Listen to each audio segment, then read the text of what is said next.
मैं हूं कुमार आसू और हमारे चैनल कुमार आसू पर आपका बहुत बहुत स्वागत है। आज मैं ऐसे शख्स का नाम लेने जा रहा हूं जो हमारे जीवन में संघर्ष के लिए बहुत प्रेरणा स्रोत है और मैं उनका नाम लेना चाहूँगा दशरथ मांझी। आपने नाम सुना होगा दोस्त दशरथ मांझी का। दशरथ मांझी ने अपने श्रम से, आपको पता है कि कितनी परचम लहराई है और उनके ऊपर हाल ही में फिल्म आई थी जिनका नाम था दशरथ मांझी, माउंटेन दशरथ मांझी। उन्होंने 55 किलोमीटर के पहाड़ को 22 साल में छेनी हथौड़ी से तोड़ डाला। जी हाँ, मैं उसी शख्स का बात कर रहा हूँ। उनका जन्म गहलोर में हुआ था और गहलोर और वजीरगंज के बीच एक पहाड़ है 55 किलोमीटर का मिलता था, जो उन्होंने अपनी पत्नी को अस्पताल नहीं ले जाया, जिसके कारण परिस्थिति के कारण से वो उनसे फिसल करके गिर गई और उनकी मौत हो गई। और प्यार इतनी ज़्यादा अपनी पत्नी से करते थे कि एक पागल इंसान जिन्होंने छेनी हथौड़ी से लेकर के और 22 साल में 55 किलोमीटर का पहाड़ तोड़ डाला। ये प्यार की ताकत नहीं था, ये जुनून की ताकत है। हम लोग में ये बताने की कोशिश कर रहा है कि एक युवा अगर चाहे तो क्या नहीं कर सकता। फर्श से उठ करके अर्श तक पहुंचने का सफर भी इन्होंने ही तय किया है। ऐसे लाखों उदाहरण हैं, लेकिन दशरथ मांझी हमारे बीच ऐसे उदाहरण हैं जिन्होंने यह साबित कर दिखाया कि हम चाहे तो पहाड़ जैसे चट्टान को भी काट करके एक नया रास्ता दे सकते हैं। और उन्होंने युवा की ज़िंदगी में एक नया रास्ता दिया। उन्होंने 1960 ईस्वी में पहाड़ को काटना छेनी हथौड़ी से शुरू किया। उनके पत्नी का नाम फगुनिया थे और उन्होंने अपनी फगुनिया को अस्पताल नहीं पहुंचा सके, जिसके कारण बीच रास्ते में ही उसकी मौत हो चुकी। और वो अपने पत्नी से बहुत ज़्यादा प्यार करते थे और ये प्यार ने पागलपन में बदल दिया और पागल एक इंसान इतिहास रच दिया।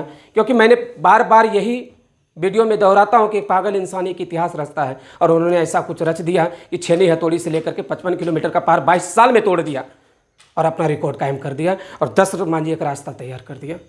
उन्होंने युवाओं के लिए रास्ता तैयार किया, वक्त के लिए तैयार रास्ता किया और आने वाले पीढ़ी के लिए यह प्रेरणा स्रोत दिया कि आने वाले पीढ़ी को यह बतला दिया उन्होंने कि आप सफलता के मार्ग पर अगर डटे रहे तो सफल होने से तुम्हें कोई नहीं रोक सकता। या तो उस रास्ते पर मैं चलूँगा या तो मंजिल मिल जाएगी, एक अच्छा मुसाफिर बन जाऊँगा। कहता चलता रहूँगा, पथ पर चलने में माहिर हो जाऊँगा, या तो मंजिल मिल जाएगी, एक अच्छा मुसाफिर हो जाऊँगा और ज़रूर होऊंगा। दशरथ मांझी ने लास्ट में एक बात कही थी कि हर काम भगवान के ऊपर ना छोड़े, हो सकता है भगवान हमारे ऊपर छोड़ के बैठा हो।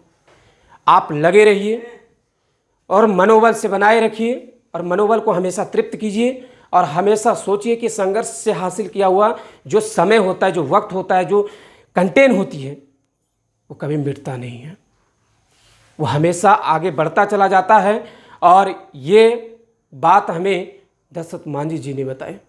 कितना अकाल पड़ने के बाद, परिस्थिति पड़ने के बाद, तकलीफ आने के बाद भी उन्होंने छेनी हथौड़ी को चलाना ना छोड़ा और उन्होंने कहा जब तक तोड़ेंगे नहीं तब तक छोड़ेंगे नहीं। आज जब यही युवा अगर अपने भीतर ये बात को बैठा ले कि जब तक तोड़ेंगे नहीं तब तक छोड़ेंगे नहीं, जब तक कुछ हासिल ना कर लेंगे सफलता का तब तक मैं मेहनत का मार्ग छोड़ूंगा नहीं, तो वो दिन दूर नहीं जब करीब मेरी सफलता होगी। कहते नैनों में बसा है जरा ध्यान रखना, अपना जोश यूं ही बनाए रखना। हमारा तो फर्ज है मेरे दोस्त मुझे याद दिलाने की, आपको याद दिलाने की, बाकी अपना जोश यूं ही बनाए रखिए। हमेशा सफल राह पर चलिए, इंप्रेशन लीजिए। ये दशरथ मांझी बहुत बड़े उदाहरण थे। उन्होंने 22 साल में पहाड़ को तोड़ करके एक रास्ता बना दिया और प्रेम प्रतीक चिन्ह दर्शा दिया गया। आज ताजमहल से भी बड़ी पागलपन की जीत रहा और उन्होंने एक रास्ता बनाया जो सबके लिए कल्याण हो सका। इसलिए मैं आपसे सिर्फ यही कहूँगा कि दशरथ मांझी से आप यही सीख सकते हैं कि बूंद बूंद से सफलता की व्यायाम चाहिए। मुझे कुछ नहीं चाहिए, सिर्फ मुझे ऊंचाई के शिखर को अपनी सफलता का पैमान चाहिए। लगा दीजिए जोड़ अपनी ज़िंदगी से। अगर आपको लगता है कि दशरथ मांझी की कहानी से कुछ इंप्रेशन मिले हो आपको, तो आप मेरे वीडियो को लाइक कर दें और उस सुपथ मार्ग पर चलें। और आगे बढ़ते हुए मैं यही कहूँगा कि अगर मेरे चैनल पर आप नए हैं तो आप मेरे चैनल को सब्सक्राइब कीजिए और यदि आप पुराने हैं तो हमारे वीडियो को लाइक कीजिए और आगे बढ़िए। जय हिंद, जय भारत।